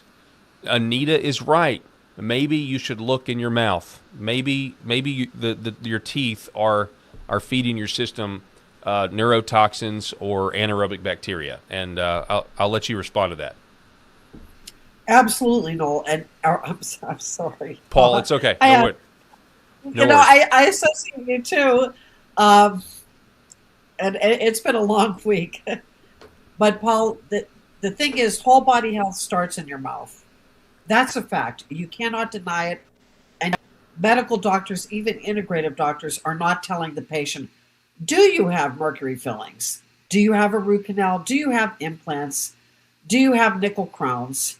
I mean, all these metals in the head, it is a bad idea. And they just keep coming up with one more thing. So it started with mercury. Obviously, that's the worst. And obviously, with the numbers that we now know, how many people have mercury in their head, it's no wonder that people are in the state of health that they are. But I truly believe this is by design because, my God, in 2026, how could you still put mercury in a human being and say it's okay? I don't give it. I could care less what excuse that people have to say, oh, well, we can't stop using it because, poor people, what are they going to get or whatever. I mean, there's no excuses. You're poisoning people for profit. You're poisoning them intentionally. And these people are going to live and die with it because they'll never be able to take it out safely. I mean, people that are trying to find a biological dentist now, wherever they may be, like if they're in middle America, they can't even find one. So what are we talking about? We're talking by a known neurotoxin. And we all know how toxic mercury is. And the research that the guys that you mentioned earlier, and that's in Noel's article, they were the premier researchers on mercury, not only in dentistry, but also in vaccines. So these guys, they know everything. So that when they published they published several papers until the father passed away last March, and David is now carrying the banner of the family. But they published research using that NHANES data that I told you about earlier, and they found that there's a correlation between mercury fillings and asthma. They looked at arthritis. They're looking at all these different things for clinical research and doing statistical analysis to show that if you have this amount of mercury in your head, your propensity to develop this disease is X. And they're showing it. And Wow. they're using, this is the beauty, they are using the U.S. government-funded research information. So you can't deny it. It's the same with this press release. How are you going to say that it's speculative when you're sitting with the document in your hand saying, okay, this is an email, and this came from this person, and this is part of the study. I mean, it's there in black and white, but they don't want to touch it. They don't want to touch it. And this is not a good thing, because if we're still being censored, we think we have freedom, but the press release, the press release being censored by this whatever they're called. Hang on a second, I can't even remember what they were called. EIN. EIN Press Wire is really frustrating. I mean, it's like, come on, why are you censoring something that is, like you said, it's FOIA documents. You've got the emails. You know what it is. I mean, it's an old case from the early 2000s about sexual abuse where people went to jail, and it's a Mercury study. It's all public information, but they don't like the narrative. And the same thing. I mean, the same thing is happening in other places. If you've got that one topic that's just a little sensitive. I mean, I had a video taken down by TikTok the other day because I mentioned election fraud. And they freaked out. Oh, that's a cherished institution of our democracy, and you can't question it. And it's like, okay, all right, whatever. So it's the same mentality. There are still, and I think a lot of it's. Well, I won't get into the generational aspect of it, but it does just seem that people don't want to change their minds. People don't want to admit that they're wrong. And then, like you said, there's a profit motive there. Anita, thank you for coming on. I want to give you the last word. If you can tell people where they need to go, if they want to go somewhere to find more of your work or an organization's work about this, where can they find out more information? I think if I could give you some notes that you could put it at the bottom. This whole Cassiopeia story, this is what needs to go viral. And I just hope that if you can provide them that information. I can be found on LinkedIn. My name, Anita Tibau.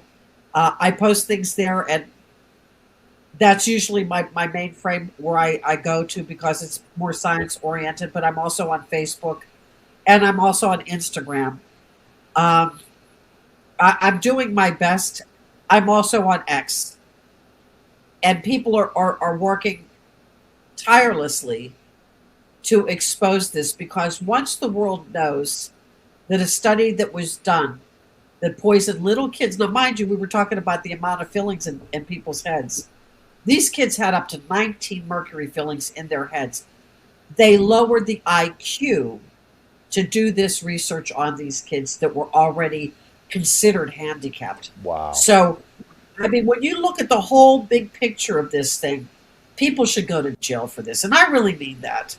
No. You know, I'm not afraid to say it. You know, when you torture, you poison kids, you lower the IQ, they're molested, you do nothing. I mean, you know, what conclusion can we come to?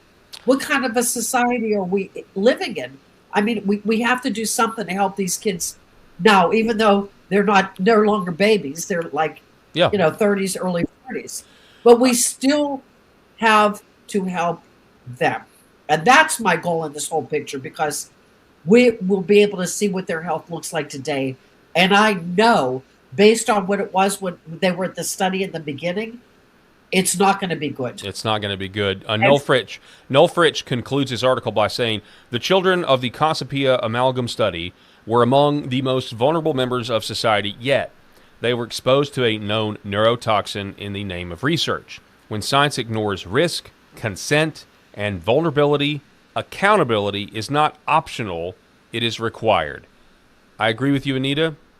Jail time here would be is required, and yet we'll continue waiting for that accountability. And I want to thank you for your work in this field, trying to get that accountability, and also make people healthier, make America healthier again by getting the information out so people can make different choices, and not the medical industrial complex conventional wisdom, which so often makes us sicker and less healthy. So thank you so much for being on the program. We really, really do appreciate it. Thank you so much for having me, Paul. You're an angel, because you're fighting the battle, and you're helping to expose the truth. Well, what more can I ask? You know? Thank you so much. I appreciate it. Folks, we're going to take a quick timeout. and a break. We're going to be right back here in a minute to wrap up the rest of the show. Thanks for watching. I'm Brian Norris, retired Army First Sergeant, husband to Kelly, father of 3 amazing girls, and a lifelong Arkansan who puts faith, family, and fair elections first. When Independence County demanded real election transparency, I led the charge, petitioning voters and winning at the Arkansas Supreme Court. Now, Little Rock bureaucrats are punishing counties like Searcy for putting voters first. That's not real conservatism. It's big government overreach in disguise. That's why Trump allies like General Michael Flynn, Mike Lindell, Justice Michael Gableman, Colonel Conrad Reynolds, Senator Wendy Rogers, and Senator Mark Fincham back me. Together, we'll secure Arkansas's elections and inspire the nation. As Secretary of State, I'll implement President Trump's executive order, verify citizenship, replace hackable voting computers, and build trust with verifiable paper ballots. I'll cut red tape for businesses, harness our natural gas and lithium boom, and attract tech jobs to grow Arkansas strong. This is our fight, our future. Join us. Paid for by Norris for Arkansas. All right, ladies and gentlemen, welcome back to the show. Happy Friday. Still here broadcasting from Arkansas on LFA TV. We do appreciate you being with us. Thank you for listening, watching. We can't do it without you. I mean, look, the story with Anita Tibau was enlightening for me. I mean, I hadn't heard that anywhere. And it's just crazy the horrors that are allowed in the name of science. And America has been experiencing that for a long time, certainly since Operation Paperclip. A few updates before I let you go and I hand things off to Secret America. President Donald Trump, while we were in the middle of that interview, decided to post on Truth Social.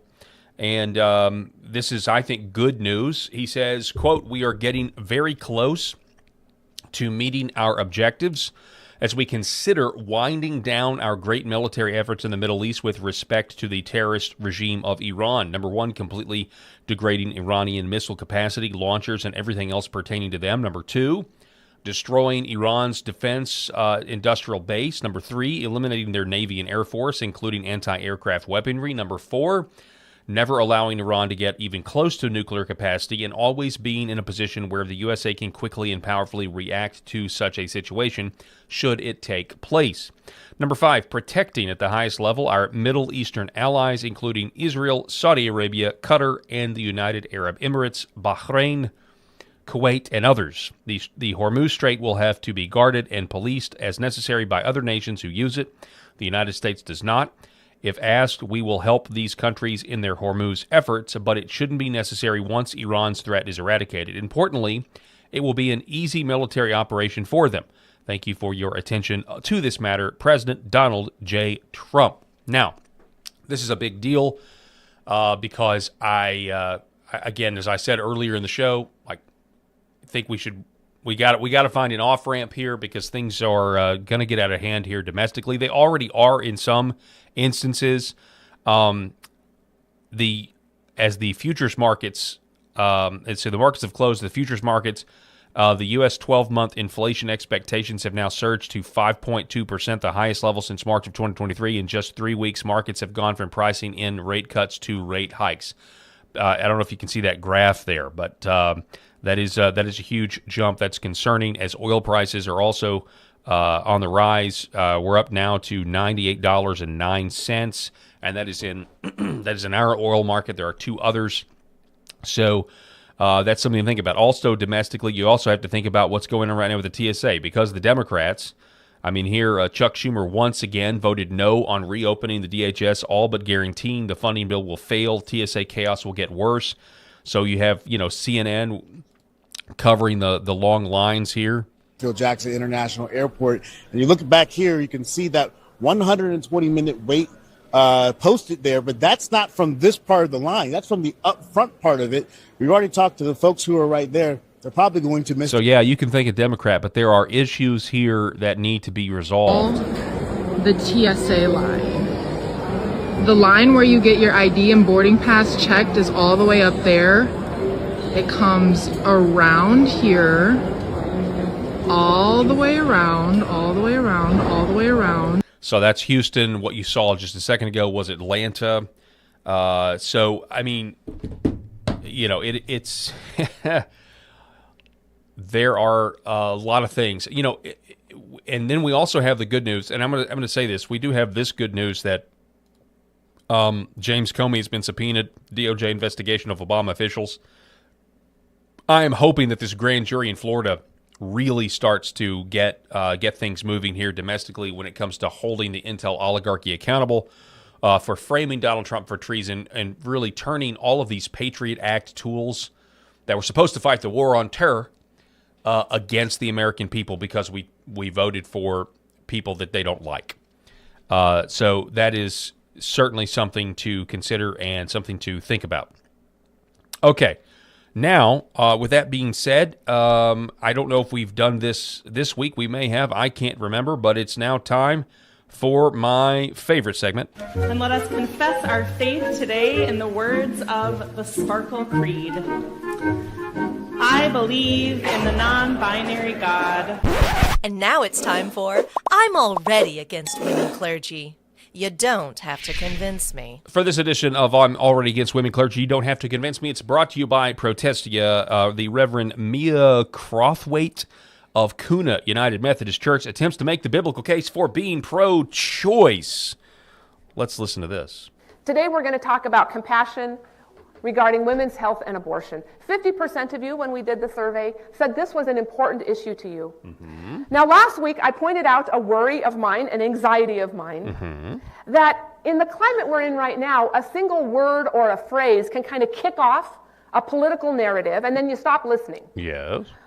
And so I said, I'm going to try not to step on those landmines, which is virtually impossible when we're talking about abortion. Yes. Because what do you call somebody who supports legal restrictions on abortion? Are they pro-life or are they anti-woman?